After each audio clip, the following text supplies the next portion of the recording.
जय गुरु जी। शुक्राना गुरु जी। सारी संगत को जय गुरु जी। संगत जी, आप भी मेरे साथ मंत्र जाप कीजिए।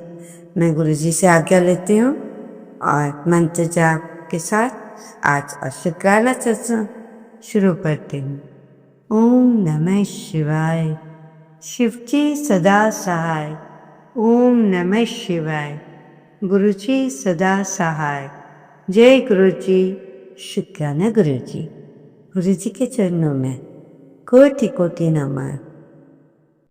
इससे पहले जो गुरु जी के चरणों में लाइक सब्सक्राइब समर्पित करे, उसके घर में सुख समृद्धि की कभी कमी ना करें हमारे प्यारे गुरु जी। उन्हें भरपूर दें गुरु महाराज, उनकी हर इच्छा को पूर्ण करें। संगत जी, स्त्री कोमल होती है, पुरुष मजबूत होता है। इसके बावजूद भी स्त्री पुरुष का थप्पड़ सहन कर लेती है, परंतु पुरुष तो ऊंची आवाज सहन नहीं कर पाता। परंतु अगर स्त्री जोर के कुछ बातें कह दे, वो भी पुरुष से सहन नहीं हो पाती। जय गुरु जी। संगत जी, आज का सत्संग कुछ अलग है। आज के सत्संग में हम आपको बता रहे हैं कि एक माँ अपने लड़के के लिए क्या क्या कर सकती है और जिससे उसका बेटा खुश रहे, उसकी प्रॉब्लम्स ना आए लाइफ में। इस बात को आप ध्यान से सुनिएगा। आपको बताया जाएगा कि एक माँ अपने लड़के के लिए सुख समृद्धि, पढ़ाई या कुछ और, इन सब के लिए क्या क्या कर सकती है। संगत जी, ऐसा कहा जाता है कि एक बेटा और माँ का संबंध बहुत अनमोल है और मानना भी जाता है, और ये बात सत्य भी है। ये तो सबको पता है कि एक माँ के चरणों में जन्नत होती है। जो एक बेटा अपनी माँ से बहुत प्यार करता है, तो वही बेटा अपनी बीवी से भी बहुत प्यार करेगा, क्योंकि उसे नारी शक्ति का मालूम है कि उसकी इज्जत कैसे की जाती है। क्योंकि एक बच्चे जो माँ बीवी से प्यार करता है, वो बेटा अपनी बीवी का भी ध्यान रखेगा और माँ को भी बहुत अच्छे से समझेगा। ऐसा होने पर परिवार अच्छे से खुश रहेगा। लेडीज को ये ध्यान रखना चाहिए कि बेटे की माँ को शनिवार वाले दिन सिर नहीं धोना चाहिए। और एक खास बात कि जिस समय आप सिर धोते हैं, उसके बाद बालों में से जो पानी टपकता है, उस समय आपको पूजा नहीं करनी चाहिए। उस समय बेटे की माँ को शिव की पूजा भी और जल नहीं चढ़ाना चाहिए। और लड़के की माँ यह ध्यान रखे कि मंगलवार को गलती से भी किसी वृद्ध या बुजुर्ग व्यक्ति का और ना ही मुंह से किसी बच्चे को कड़वे वचन बोले। लड़के की माँ को बुधवार वाले दिन श्री गणेश जी की पूजा करनी चाहिए। इससे अच्छे संस्कार बच्चे के जीवन में आते हैं। जैसे कि आपको मालूम है कि माँ को ही बच्चे का प्रथम गुरु माना जाता है। बच्चों को अच्छी शिक्षा देने के लिए माँ उसकी प्रथम गुरु है। इसलिए आप अपने बच्चे को अच्छी शिक्षा देंगे तो उसके विचार भी अच्छे होंगे। याद रहे, बच्चे कभी भी नारी की जो पूजा करनी चाहिए, मीन्स एक हफ्ते में आपको देवी माँ की पूजा करनी चाहिए। जो व्यक्ति नारी का सम्मान करता है, उसके जीवन में बहुत तरक्की होती है और घर में सुख समृद्धि भी होती है, घर में सुख शांति होती है। माँ अपने बेटे के लिए बहुत कुछ करती है और बेटे से बहुत कुछ चाहती भी है। कि बेटे की अपेक्षा बेटे को बहुत महत्व देती है, क्योंकि बेटी ने पराए घर चले जाना है, पर बेटा तुम मेरा सहारा बनेगा। इसी चाहत में सभी माँ के लिए ये संदेश है, अगर आपका बेटा अगर गलत संगत में फंस गया है तो आप उसकी बेडशीट डार्क कलर की ना बिछाएं, खास डार्क जैसे ब्लू मैरून कलर की बेडशीट ना बिछाएं। माँ से ये मांगें कि ईश्वर, अगर आपके बच्चे में कोई गलती हो गई है तो उसे माफ़ करें। और शनिवार वाले दिन भैरव बाबा को एक दारू की बोतल भैरव बाबा को अवश्य चढ़ानी चाहिए। माँ अगर अपने बच्चे से भगवान से कुछ मांगने जाए तो उसे भी कैसे कैसे ईश्वर को देना पड़ता है, क्योंकि एक माँ की मांगी दुआएं अपने बच्चे के लिए ईश्वर भी ठुकरा नहीं सकता, इसलिए ईश्वर को देना ही पड़ता है। आपको शुक्रवार के दिन 3 पीपल के पत्ते लेने हैं। पत्ते हरे होने चाहिए। अगर वो भूमि पे गिरे हैं तो आप उठा सकते हैं, वो अखंडित ना हो तो। उन 3 पत्तों को लाकर आपने गंगाजल से धोना है। हल्दी से स्वस्तिक बनाएं और उसके ऊपर 3 सुपारी रखें, मतलब तीनों पत्तों पर एक एक सुपारी रखें। तीनों पत्तों पर यही करना है। फिर थोड़े से चावल रखें। उसके पश्चात गणेश जी का पूजन करें, माँ लक्ष्मी का पूजन करें। गणेश जी के लिए हो सके तो मंत्रों से भी पूजन करे जा सकते हैं, और ये माँ लक्ष्मी का पूजन भी बहुत अच्छे ढंग से करें। और थोड़े से पीले चावल लेने हैं, उनको एक कपड़े में बांधकर उन चावल को आप अपने पर्स, अलमारी, बैग या कहीं ऐसी जगह रख सकते हैं। इससे उनके जीवन में सौभाग्य का रास्ता खुलेगा और जीवन में आ रही मुश्किलें भी समाप्त हो जाएंगी।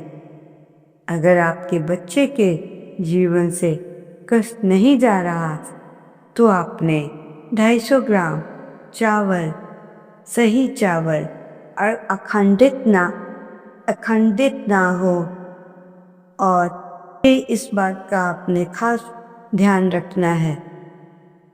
इन चावलों को आपने के पीले कपड़ों में बांध लें। इन चावलों से आपने अपने बच्चे के ऊपर से 7 बार वार कर इस चावल को बांध कर रखें और उसके कंठ पर लगाएं, सिर पे लगाएं उन चावलों को, और किसी शिव मंदिर में छोड़ दें। चढ़ाने नहीं है, छोड़ने हैं। संगत जी ध्यान से इस बात को समझना कि आपको जो चावल हैं वो छोड़ने हैं, शिव जी के ऊपर नहीं चढ़ाने हैं। बुधवार को गाय का चारा उस पर बच्चे का हाथ लगवा कर डाल दें। गाय के चारे से कहते हैं ना, गाय में 33 करोड़ देवी देवताओं का वास है, इसलिए अपने बच्चे को हर बुधवार के लिए आप ही चाहे उस गौशाला जाके लेके ऐसे आप करें तो आप पेरेंट्स देखिए, आपके बच्चे की लाइफ बदलेगी, अवश्य बदलेगी। और गाय माता से ये विनती करें कि मेरे बच्चे को सद्बुद्धि देना, उसका भाग्य खोलना। आपने 5 गुरुवार ऐसे ही करना है, और आपको उबले आलू की सब्जी बनाकर देनी है। इससे उसके जीवन में बहुत बदलाव आएगा, भगवान की कृपा उसे प्राप्त होगी। देखो संगत जी, अगर बच्चे और पति को कष्ट होता है तो सबसे अधिक परेशानी माँ को होती है। आप समझ रहे हैं ना कहने का अर्थ? अगर बच्चे को भी कष्ट हो रहा हो, साथ ही पति को भी हो रहा हो, तो पत्नी ये सब देख नहीं पाती कि उसके पति को क्या दंड मिल रहा है या क्या उसके लिए कहा जा रहा है बच्चे के लिए। इसलिए बेटर है कि आप अपने जो बच्चों के ऊपर कष्ट आते हैं वो सबसे अधिक परेशान उनकी माँ होती है, परंतु बाहर से हिम्मत वाली माएँ दिखावा नहीं करते। और चलो माँ जैसे भी जिस ढंग से भी करे माँ को करना चाहिए। और ना जाने अपने घर की सुख शांति के लिए लोग क्या क्या करते हैं। कहते हैं बच्चा सुखी ना हो तो माँ भी दुखी हो जाती है, उसकी नींव भी अधूरी रह जाती है। संगत जी, गुरुजी से प्रार्थना करती हूँ कि इस घर के बच्चे सभी सुखी हों, मुस्कुराएं और उनके जीवन में बहुत तरक्की आए और हर बच्चा खुश रहे। ऐसी अच्छी प्रे करते हुए मैं गुरु महाराज से कहूँगी कि अपनी संगत का ध्यान रखें। गुरु महाराज गर्मी ही इतनी हो गई है तो आप क्या कर सकते हैं, लोग बीमार हो रहे हैं, परंतु फिर भी गुरु महाराज जी से जब हम कहते हैं कि गुरु महाराज थोड़ी सी छाँव कर दो, गुरु महाराज को फिर आप पे तरस आएगा, आपकी बात सुनेंगे। और संगत जी, आज के जो हमने उपाय बताए हैं आपके बच्चों के लिए, और वो आपने ध्यान से सुने होंगे, और आपने इन उपायों को सिर्फ सुनना ही नहीं है, करेंगे तभी फायदा होगा। सुनने के बाद तो आप थोड़ी देर में भूल जाएंगे, आपके दिमाग से निकल जाएंगे। इसलिए अभी मैं आपसे यही कहना चाहूँगी कि जो भी हम सत्संग में बातें बताते हैं वो हमारे गुरु महाराज जी हमें बताते हैं कि ऐसे संगत को संदेश पहुँचाओ, ऐसा करो, वैसा करो, ऐसा करो, क्योंकि आज कलयुग का युग है। इस कलयुग के युग में इंसान भेड़िया बन गया है और हर तरह की वो हरकतें करता है, क्योंकि वो आज देखिए आप खुद ही, जितने भी आप सत्संग सुनते हैं आधे से ज़्यादा तो ब्लैक मैजिक के ही होते हैं। न जाने इन लोगों को ये सब करने से क्या मिलता है। अपने लिए वो एंजॉय करते हैं पर दूसरे की लाइफ को ख़त्म कर रहे होते हैं। तो संगत जी, आप ही बताइए ऐसा क्यों? उसका कोई है उत्तर आपके पास?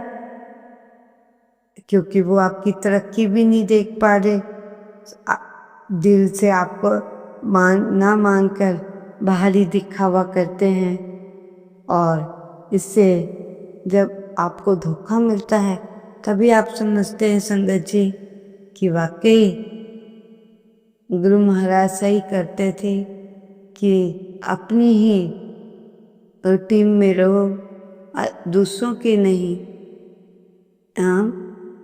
और अपने अपने कार्य करो, क्योंकि गुरु जी हर संदेश में हमें ये कहते हैं कि जो सत्संग सुनाता है उसके भी कष्ट कट रहे हैं और सुनता है उसके भी कष्ट कर रहे हैं।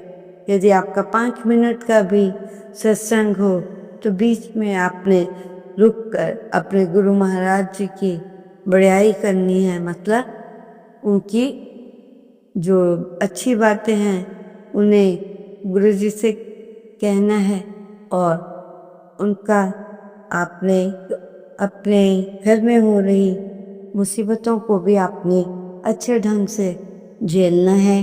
क्योंकि जो इंसान मुसीबतों से डर गया तो वो आगे लाइफ में क्या कर पाएगा। मान लो आप बिजनेस करते हैं, बिजनेस में अप डाउन आते रहते हैं, तो ये थोड़ी होता है जो बच्चा पढ़ रहा हो या जॉब कर रहा हो वो ये कहे कि बस थोड़ा सा तेरा ये खराब है वो खराब है, और आप ये सब बातें सुनकर उनकी बातों में आते हैं और अक्सर भूल जाया करते हैं कि हम गुरुजी की संगत है। बस उन्हें तो बात करने से मतलब है। तो संगत जी, आपको अगर हमारी बातें सही लगती हैं तो आप ध्यान दीजिए और उस पर अमल कीजिए। आज ही देखिए कि बच्चे का सौभाग्य कैसे बदलता है, क्योंकि आने वाला युग कलयुग है और कलयुग में गुरु महाराज कह रहे हैं कि कोई नहीं बचेगा। जिसने थोड़ी पूजा पाठ की होगी वही बचेगा, क्योंकि जिसने ये जवाब दिया कि खाने से क्या होता है, खाने से खाना भूख लगती है तो खाते हैं, परंतु मैं उसे समझाते रहे कि ऐसा करोगे तो मुश्किल आएगी। इसलिए सबसे पहले जो हमने बातें बताई हैं आपको, अपनी बेटी से भी कराओ। न जाने कौन से पर परमात्मा कुछ लेकर आपकी बेटी के लिए खड़े हों और आप समझ ही ना पा रहे हो। तो संगत जी, मैं यहीं पर अपनी वाणी को विराम देते हुए आप सबसे कहूँगी कि अच्छे कर्म करो, अच्छा खाओ, अच्छा सोचो, अच्छे ढंग से रहो। इसलिए ज़्यादा वक्त न लेते हुए मंत्र जाप के साथ ही आज का शुक्राना सत्संग समाप्त करते हुए जय गुरु जी, शुक्राना गुरु जी। संगत जी गुरु जी का हमारी तरफ से भी बहुत बहुत शुक्राना। अपनी संगत को गुरु महाराज जी ने दिल से लगा लिया है और वो सबका भला चाहते हैं। संगत जी, जय हिंद, जय भारत। और संगत जी, मंत्र जाप के साथ ही इस आज का शुक्राना सत्संग समाप्त करती हूँ। ओम नमः शिवाय, गुरु जी सदा सहाय। ओम नमः शिवाय, गुरु जी सदा सहाय। संगत जी, आप सोचेंगे कि आंटी ने जय भारत क्यों इसलिए कहा, हम हिंदुस्तानी आज इतनी प्रॉब्लम्स आ रही हैं। गुरु जी, इन सब पर भी आप ध्यान दें और हर एक इंसान के लिए अपनी ब्लेसिंग्स दें ताकि उनका जीवन अच्छा हो सके। ओम नमः शिवाय, शिव जी सदा सहाय। ओम नमः शिवाय, गुरु जी सदा सहाय। जय गुरु जी, शुक्राना गुरु जी, अनंतम अनंत शुक्राना। ओम नमः शिवाय, शिव जी सदा सहाय। ओम नमः शिवाय, गुरु जी सदा सहाय। जय गुरु जी, शुक्राना गुरु जी, अनंतम अनंत शुक्राना।